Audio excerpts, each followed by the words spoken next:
is how long it took us to get a record deal. And so we were getting rejection letters that whole time. I What reached was out. the? Go I ahead. reached out to Paz too. I mean, I want to shout him out. A friend of ours, a mutual friend of me and Paz, is a woman at the time named Kat. And Kat Jackson knew Paz. She gave me his number. I guess he gave her permission to give it to me because I was a nobody, you know. And I love Paz anyway. That's one of my favorite groups, De La, so I love the whole group. But me and Paz are still cool. But I mean, like, I have to give him a shout because at that time he had no legitimate reason to give us love other than a mutual respect for the music. And he tried to get us some type of, you know, love through Tommy Boy or whatever. But although he wasn't very happy with Tommy Boy even back then. So, but I got to shout him out because he did, you know, see what he could do. And he loved the song Rainy Revolution, which was one of our joints back then. Back to that Chrysalis deal. How many albums was that originally for? I think we signed, well, it's funny. We initially signed a single deal. We didn't even do an album deal with them. They only wanted to test us out. We ended up doing an album deal once they saw the video for Tennessee. And Mm. when they saw the video for Tennessee, they was like, yo, this group is unique. Like, we need to do something with this group. And I'm glad they saw it. That had become a truth for us for years to come. Like, people had to see what we were doing along with the music, because for some reason our music was so different or unique that unless they saw the group as well, it went over their head, or maybe the lyrics or whatever. Just the whole concept didn't usually connect with people. So yeah, they signed us. It probably was like a 3 or 5 record deal, somewhere in there, and very little money compared to nowadays. I mean, we got offered 75 grand or something like that, which for us was huge money at that time. But in the scheme of record deals, it was nothing. You know what I'm saying? Like, nothing. You guys had so many great songs on that first album. What was it about Tennessee that you felt strongly to shoot a video for and push that to the record label? Well, we got a single deal for Mr. Wendell on the A side and Natural on the B side. And in that time period of getting that deal, my grandmother died, who I spent all my summers with in Tennessee, and then my brother died the same week. And the last place I saw both of them was in Tennessee at my grandmother's funeral. So I wrote the song Tennessee after he passed, right after he passed. And obviously I was an emotional wreck. And I insisted on that song being the first song, or else I didn't even want to do the deal, because I felt like, first of all, I felt it was a crazy dope song. And second of all, I felt like if they don't get this, they won't get where I'm about to go anyway. So let's just get it out the way. If y'all love this, then you'll love what we're about to do. If you don't love this, we probably aren't a good match. And they loved it. We went ahead and did the video, and that's when they decided to go ahead and let us do an entire album. And at that same time, they dropped a number of other groups, and we were one of the groups that survived that sort of that purge that they did at the time. Side note, while visiting my sister in Nashville, I bought the album in Tennessee. So Word up. that, Nice. Nice. um, That's the best place to buy that record. Nashville at Tower Records, Yeah, that's right. 92. That's right. Going into your debut album, this is your first time with a major label, first album. What was your thought process going into this album? Well, it was really just trying to make sure that we can maintain the integrity of the music. So first of all, I had already recorded the whole album before we even got the deal. I recorded back then on a Tascam 4-track. It was a little cassette recorder. So the whole album was recorded, but of course it wasn't done with studio quality, and it wasn't done, you know, at a real studio. So I used to create beats and everything on an ASR 16 and an Ensoniq ASR 16. So I would take the Ensoniq into the studio, but I knew it was like any good producer. Like, you usually work out exactly what you're going to do before you start paying hourly rates at a studio. unless you just, unless you got it like that and you don't mind about whatever you're about to spend.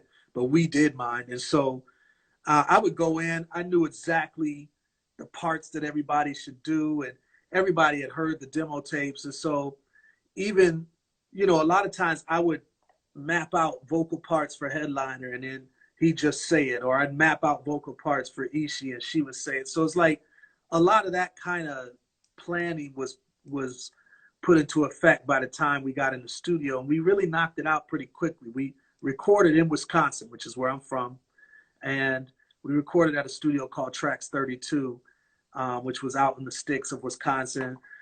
And it was a great experience because, it was our first major label deal. It was an incredible opportunity. And we knew that, especially me as a producer writer, I knew that I wanted to come with something unique and fresh and make sure we held on to our integrity and that they didn't change the vibe of the music.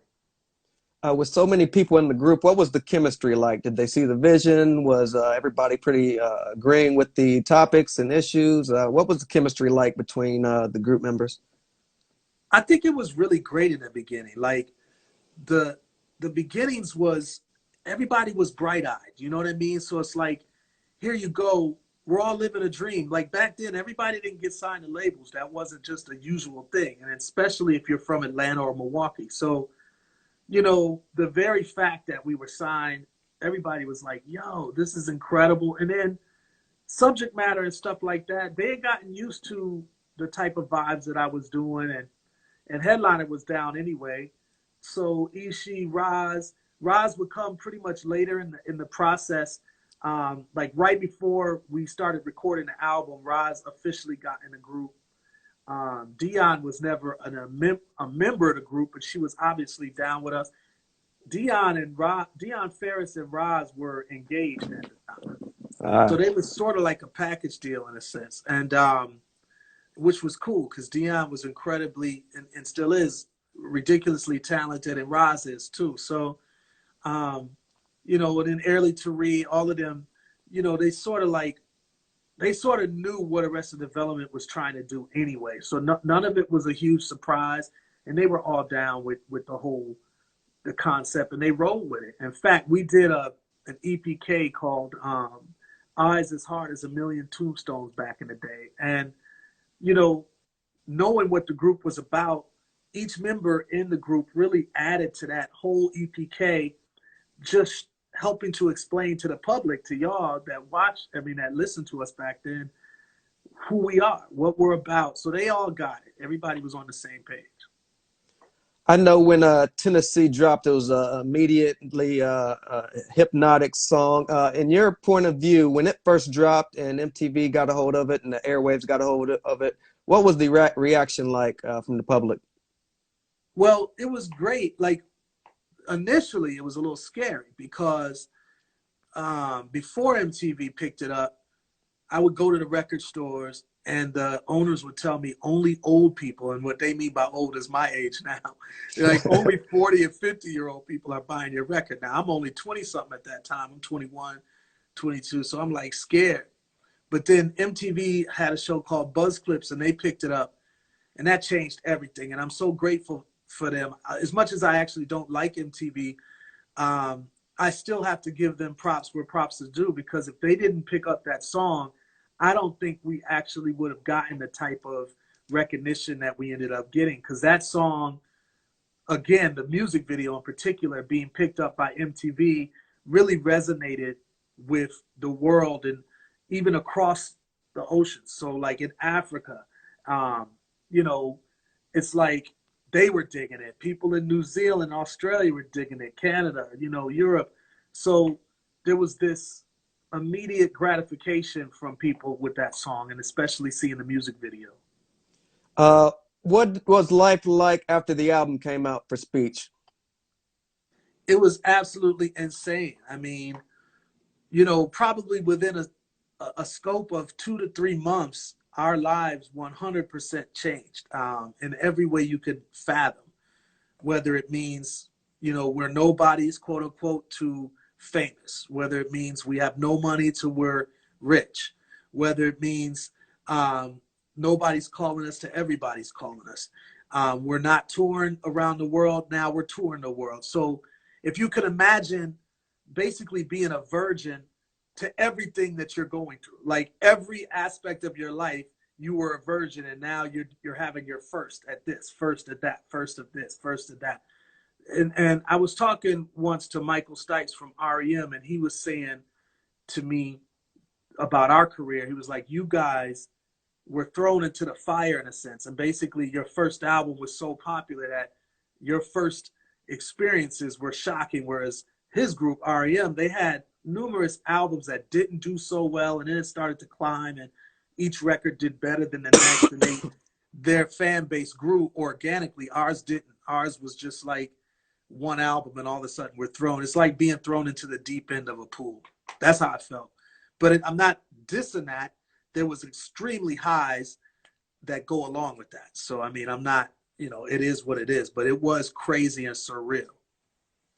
4 months later, after the debut song Tennessee, you guys dropped People Every Day.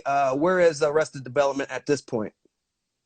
We're actually, for me, I mean, I can speak for me as a producer, Tennessee did so well. I think it got to 3 or 5 or 6 on the pop charts. It was #1 on the rap charts, #1 on the R&B charts. So that's huge. And for hip hop, that's huge. But I came out with a new style. To my knowledge, I had never heard of a hip hop record that was so drenched in hip hop, but yet melodic the whole way through. Similar to what Drake now does, or what Lauren did. But she was, of course, both of them were after us. So it's like this new style was sort of birthed to me of doing this melodic energy throughout a record, and yet it being drenched in real hip hop. So the second single, I, as a producer and writer, wanted to make sure that I kept that tradition up a little bit. So we had done People Every Day, but it was a totally different version. It's on the record. It's like the 3rd song or 4th song on the original debut. And it's totally different. It's not melodic as far as my rhyme style or anything. So I did a remix called the Metamorphosis Mix, which is by far the most famous version, which is the version everybody, if you think of the song People Every Day, that's the version you're thinking of. And I did that remix in order to try to maintain some sort of that unique consistency of my style as an MC in our journey, instead of switching it up to like non-melodic rap and all of a sudden. And I'm happy I did that. It did really well. And once we had that second hit, which People Every Day blew up even bigger than Tennessee did, and from a lasting standpoint, it's by far like the banger for clubs to this day. Like, so once we had that second hit, we were no longer going to be a one-hit wonder. We knew that. And we had a career. Like, it was more than just a fluke or, you were lucky. It was one of those things where you definitely have a career now. Like, we're going somewhere. And it was, so that's how I felt about it. You guys kept the momentum going by the end of the year with releasing Mr. Window in December. Now where are you guys at? Yeah, for me, that was just, now we're at dream stage now, because, by this time we've won Grammys, we've won MTV Awards, we've won NAACP Awards, we've sweeped the award shows. People loved or hated us, or both, because if we were on the same category as anybody, excluding nobody, then it was more than likely we was going to take the award. That's how popular we were. So it was a tough time for a lot of people in the industry. They felt like we were taking all the oxygen at that time. You know what I mean? For us, again, it was all new, and we weren't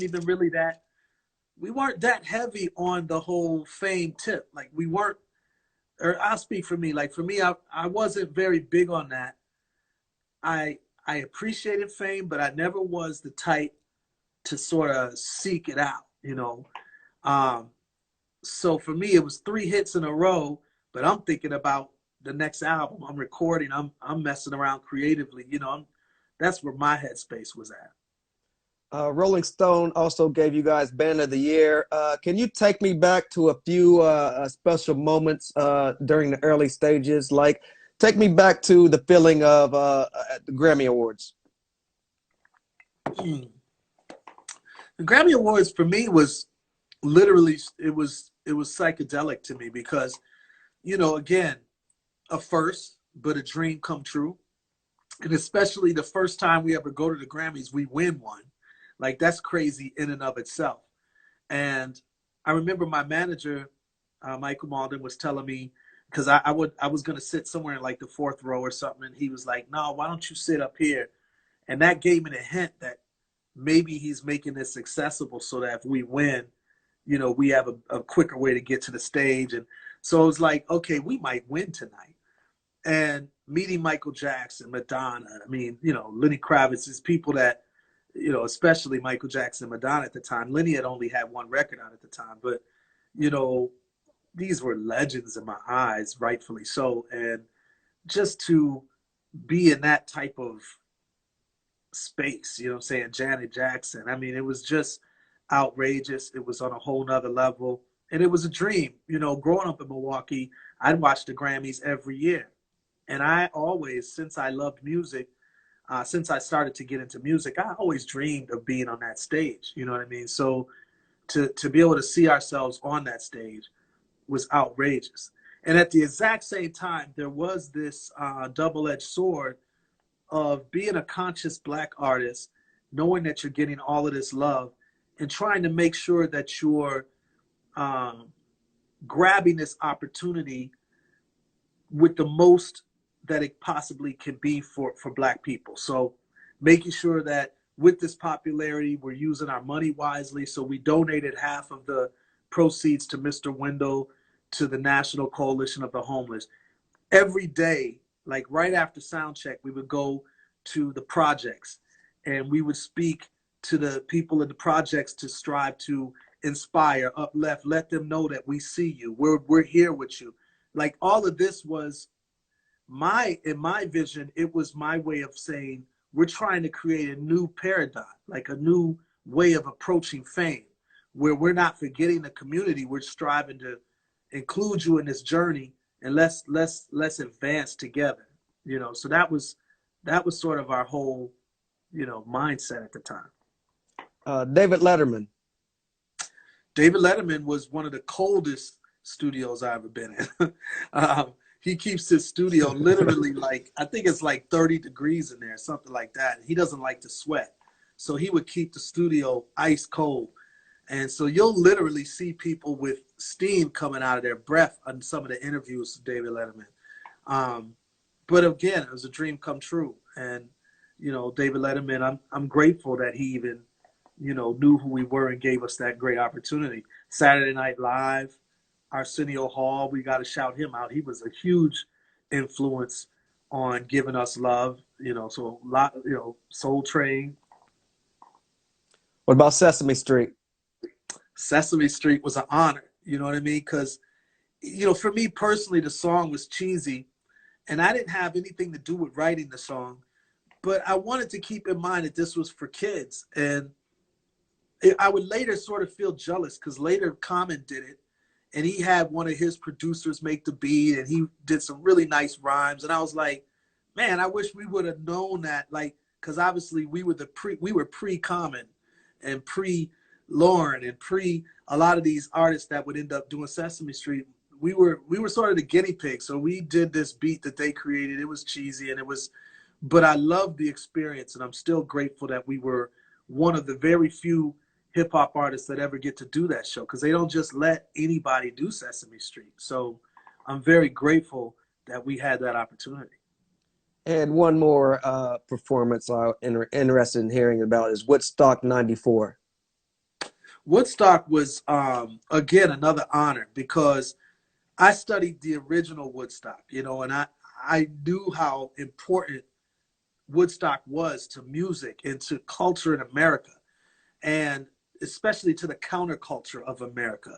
And I wanted to see Woodstock 94, I think it was, do the same and be the same thing. It unfortunately wasn't, because I think it was Pepsi, you know, sponsored it, and it was much more bigger corporate, sort of corporatized reality. But 250,000 people, to be able to perform in front of that number of people, period, was literally mind-blowing. And to be helicoptered onto the stage, mind blowing. You know, just to be amongst some of the biggest music acts in the history of music. Again, mind blowing. You know, whether it be the Neville Brothers or, you know, you name it. I mean, just like literally the A plus acts of music, and very, very grateful. Very, very grateful.